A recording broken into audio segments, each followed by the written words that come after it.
So this is the first of my video diaries that I'm going to do, and I'm really doing it for myself. And if you want to come along for the ride, then by all means join me. I am just doing this to change my relationship with God.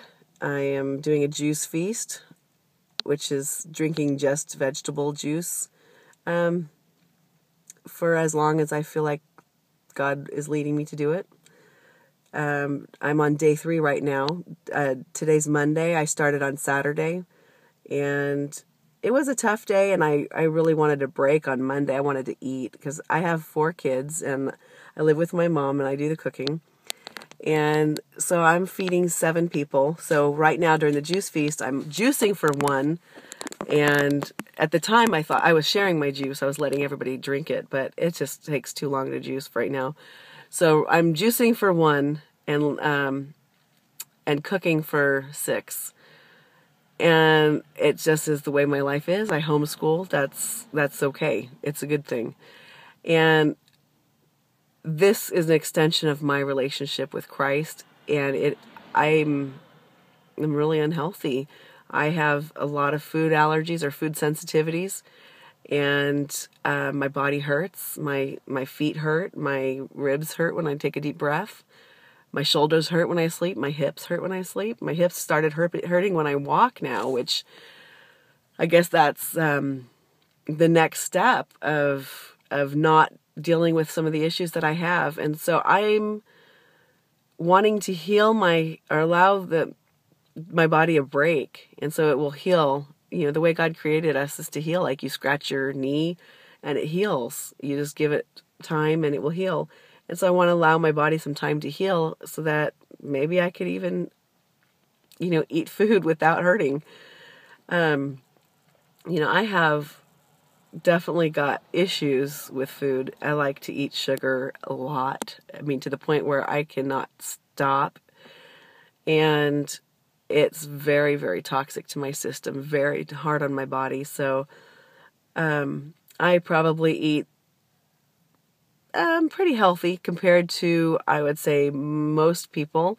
But then I also eat the most garbage. I eat, candy and junk food. And I'm going to amend that. I used to eat garbage because for 3 days I've been on this juice feast, and the purpose again is to give myself a jump start, allow my body to heal, and to also really listen to the Lord and hear His voice and allow myself to feel loved and cared for by God, and just let my relationship with Jesus become deeper. So on day 1, on Saturday, I was cooking and really wanted to eat the food that I was cooking. It was looking so good, smelling so good. And so I promised myself I could eat that when I'm done, if I still want to. I'll have to make it again. But the other thing I kind of had, I have some inspiration from a movie, Sick, Fat, and Half Dead. Excuse me. And I feel like it's a good model for me to follow for healing. This guy was healing himself from autoimmune disease, and I have an autoimmune disease along with epilepsy and just a myriad of food sensitivities and allergies and things. So I remembered somewhere in the back of my mind suddenly, oh, that's right, he's eating seeds and nuts as well as juicing. I've got nuts in my car. I'm going to go get my raw almonds out of the car, and I'm going to eat those almonds. And I could just feel them in my teeth. Oh my goodness. I could feel the crunch as the 2 halves split to 2 sides, and the sweetness. Oh yeah, I was ready to go get some almonds. Could not find them. I always have them in my car. I mean, with 4 kids, got to have fast food, and I couldn't find them anywhere.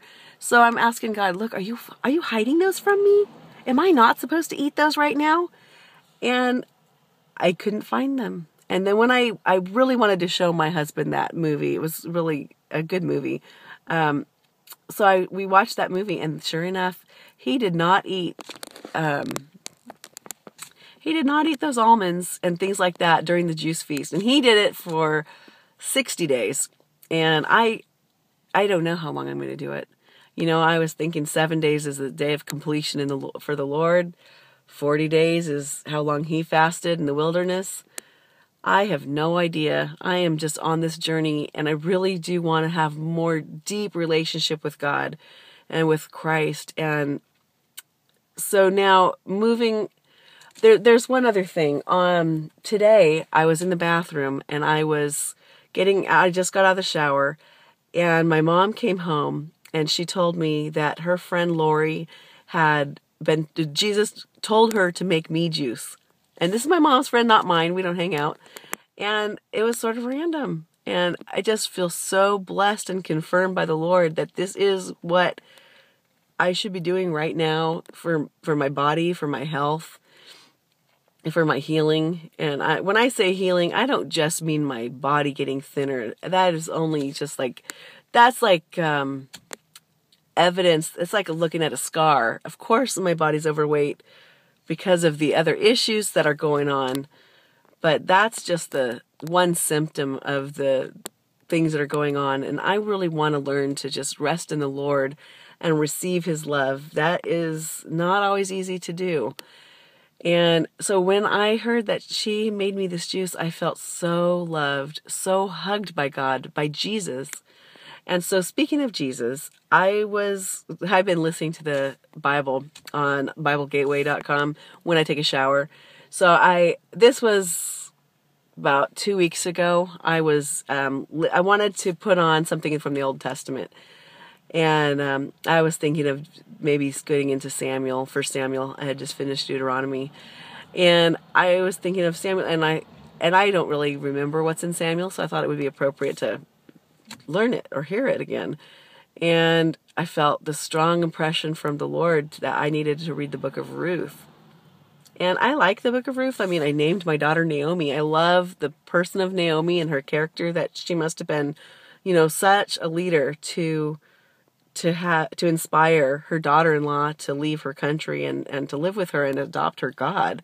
What a leader she must have been. So, I mean, I know the book of Ruth, but God said, you know what, really, I want you to listen to the book of Ruth. And I heard it so differently this time. I was really hearing how Boaz is such a picture of Jesus. And I sometimes have such a hard time having this intimacy with Jesus and realizing my place with him and who he is to me. And it just showed me, he's a kinsman redeemer. He's someone that he's a kinsman redeemer. He was so caring and considerate before Ruth was anyone to him. He asked about her, and he made sure to care for her. He was gentle and kind, and he had the means to back up all of the provision that he gave her. And, he had the authority to follow through with the things that he said. He wanted people to leave her alone. And he protected her. He was a protector. He was gentle. He was caring. He was considerate. And there's just, I don't have my list. It's on my phone, which I'm using to talk to you. Anyway, that gave me a different picture than I've had of Jesus. And it really helped me because I see so much of the harshness. And I guess I've seen it as harshness. Because he was harsh with the Pharisees, and I kind of felt like a Pharisee, I suppose, and judged myself with his words. And I do not want to be judgmental, and I don't want to be judging others. I don't want to be judged. And I find that the more judgmental I am and have been, the more I feel judged. With the measure that you give is the measure you receive. And that's talking about forgiveness. And I think forgiveness and judgmentalness kind of go hand in hand. So it was a picture of a different Jesus. And it really is the beginning of another phase of falling in love with this Jesus, this personal God who cares for me and he cares enough to send juice to me when I really need it. I was getting tired. I made 2 gallons of juice on Saturday. It's starting to get old on Monday, and I just needed that replenishment, and also I needed a different flavor. And those are just some things I was going through and thinking about. But just to have the lover of my soul love me in a tangible way. I mean, it's something else to be in a relationship with a God that you can't see and you can see evidence of, but to have him care and tell someone to bring you, to make juice for you, I mean, that's tangible. He is a very real and tangible God, and I am so grateful that I know him. So, anyway, this is my first video. I am signing out, and that's all there is. This is Heidi. Bye.